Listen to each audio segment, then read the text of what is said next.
I'm here today with Ben Shapiro. Ben and I met about 8 months ago. He came up to Toronto and gave a rousing talk and talk about political correctness at that point, quite a politically pointed political talk. And I got a couple of questions for you. One is, what are you planning to do in 2018? What do you want to see happen in 2018 personally, and what are you aiming at and why? So, I mean, obviously I'm aiming at broadening the reach of the political messages that I espouse and the messages of I think personal responsibility and virtue that I try to espouse. I'm also working on a book that I'm really interested in right now about the roots of Western civilization. What is that makes for a happier and more fulfilled Western civilization? What generates purpose for a civilization and for individuals, and why it is that we seem to have lost purpose. Because my general theory is that the reason that we're trying to murder each other politically and the reason that we hate each other so much is that there is a purpose-shaped hole in our heart that we are now filling with anger, tribal anger at each other. And I'm trying to trace back, kind of backtrack and say, okay, where did we go wrong? Where was purpose at sort of its high watermark, and why are we now at low ebb?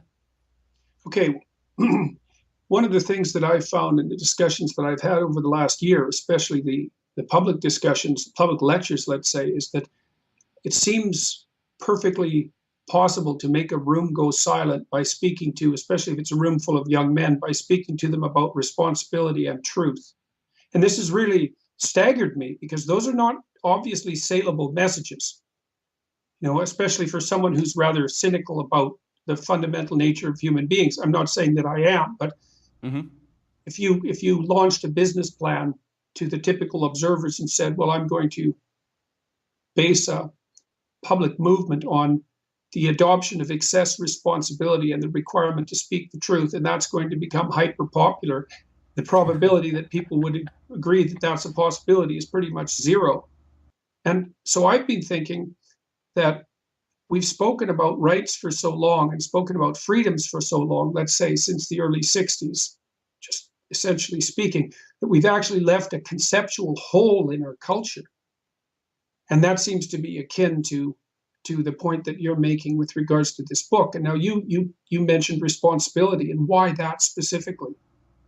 Well, I think that what you're talking about is exactly right. People in the West have seemed to pose rights in direct opposition to duties.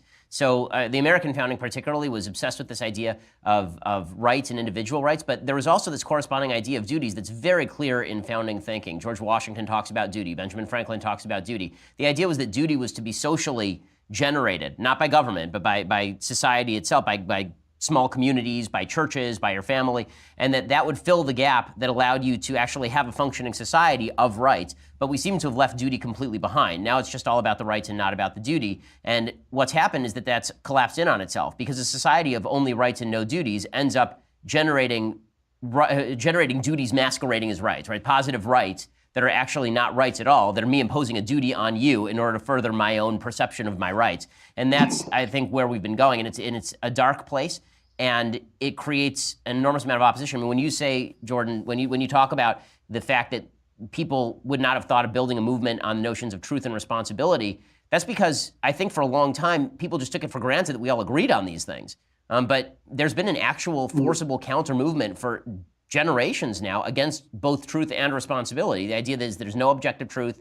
It's socially defined. We can make it up as we go along. There's no telos, right? I talk a lot in the new book about a teleological way of thinking, this idea that you actually have a purpose for which you were created, and that it's your job to fulfill that purpose, and that's completely been left by the wayside. So there's no truth. There's no capacity even, right? The scientific materialist worldview actually robs you of the capacity to even change yourself. Right? The studies that I've seen suggest that if you believe in a certain form of determinism, if you believe in hard determinism, you're less likely to go out and actually change your life and make it better because you buy into your own philosophy. And I think that as a society, we've sort of bought into that we're all victims of our own biology, victims of our own race, victims of our own ethnicity or our situation, and there's no way for us to get out of that, so we may as well throw up our hands, or at least give the power to the only thing that can change things, which is this massive collective that comes in and is the boot stomping on the human face forever.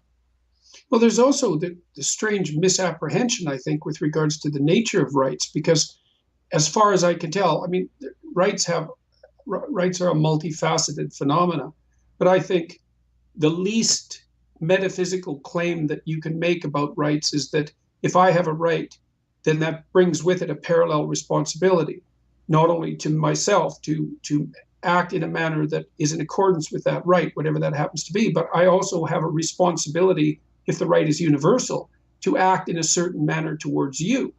And so, because there is no difference between rights and responsibilities, fundamentally. They're just the mirror image of one another. Now, that's to say nothing about their potential metaphysical origin, and I don't want to talk about that, but it doesn't seem to me to be logically tenable to have an infinite conversation about rights without having a parallel conversation about responsibility.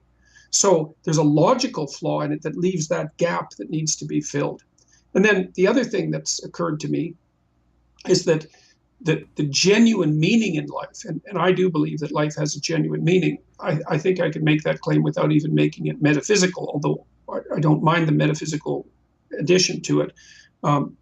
It seems to me that almost all the things that people find meaningful in life that aren't merely impulsive pleasures, which of course create their own entanglements, have to do with the voluntary adoption of responsibility. So families like that. Okay, so all right, so then, okay, so here's the next question. What do you think it is that's driven our loss of that half of the conversation? What's happened? So I think that this has been basically a 200-year movement that first manifested itself in Europe and is finally reaching American shores about 100 years later, which seems to be the pattern. All the bad stuff from Europe hits Europe about 50 to 100 years before it hits here, and now it comes here. I think that what happened here is that the Enlightenment mentality was built on certain fundamental premises, including the use of human reason, the capacity for free will, and all of that in turn rested on assumptions about the universe, including the idea that the universe has a discoverable design that we can actually find and pursue, and that in doing so we will find happiness. The Aristotelian idea of happiness is very much bound up with the idea of you fulfilling your telos. The Judeo-Christian idea of happiness is you fulfilling God's purpose for you. There is always this idea of a higher purpose that you were seeking, and I think what happened is that the Enlightenment project, which started off in an attempt really in the 13th century by people like Aquinas and Maimonides to unite religion and science, fell apart when they started to divide the two. Instead of we're seeking the same thing. Religion and science are both seeking a universal truths that can be applicable to our own lives and make us more fulfilled. The project of science became to destroy one pole, to destroy religion. And then by doing that, science almost turned in on itself. Reason almost ate itself. So I think reason basically turned into, okay, we're going to follow to the logical endpoint all of the non-religious bases of human thought. And once you do that, it's very difficult not to fall into a sort of self-refuting trap about human thought. You're just a set of neurons that are firing. Neurons don't have responsibility. Your dog doesn't have responsibility. Do you have responsibility?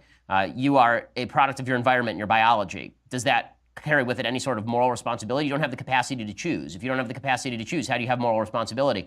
I debated Sam Harris on particularly this issue, and I thought that actually the most telling point of the debate and discussion was not anything the two of us said. It was a woman who got up at the very end and said to Sam, I totally agree with you. There's no free will in the hard sense. You can't make there is no choice other than to, right? You will have to do this just driven by your biology and environment.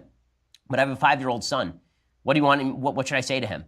And Sam basically said, lie. Right? Sam basically said, well, tell him that he's capable of making a choice. And that's the truth about civilization. Either you believe that's a lie and you're actively engaging in Plato's good lie, basically, or you have to believe in free will. And I don't think the capacity to choose and the capacity to self-better is a lie. I think that people do have the capacity to do that. I think even Sam believes that, but he refuses to acknowledge it because otherwise I don't think he would be in the educational position that he is, right? He spends his life trying to educate people. So it's all weird. I mean, I actually said in the discussion, why are we all in this auditorium? We were just sort of predestined by the universe to be in this auditorium at a certain time. Like, do you feel fulfilled by that? If so, you really have no choice in the matter. Subscribe to the channel and be a nice person, sir. Follow me on Twitter, okay? Have a bloody nice day over there with a quite nice weather. Bye.